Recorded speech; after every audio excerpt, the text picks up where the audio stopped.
Now to a GMA health alert, the nationwide flu threat, especially after all the gatherings after the holidays. It's a good thing that Dr. Sutton is back. Dr. Sutton, thank you again for being here. So a lot of us, we're heading back home.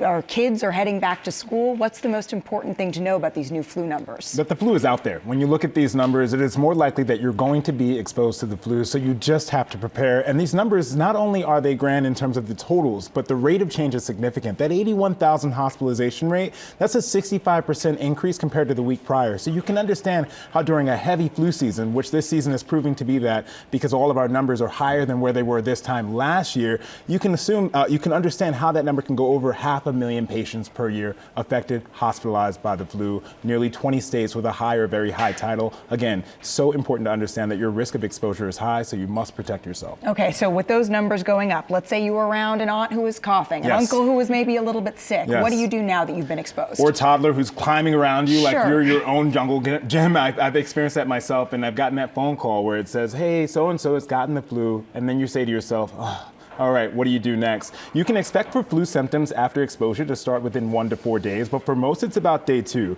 So that 48 hours is where you want to prepare. You want to grab a rapid flu test at your local CVS, Walgreens, your local pharmacy, and then talk to your provider about medications if you are higher risk, if you're over the age of 65, if you're pregnant, if you have children under the age of 5, or if you have an immune compromising condition, because Tamiflu can help as a prophylaxis. And what that means is that you can take that before your symptoms start to reduce your severity of symptoms. But again, your vaccination is going to be the highest level of protection. So if you're not positive for that test, go out and get vaccinated. Very good advice there. Yeah, important strategies there. Doctor, thank you so much as always.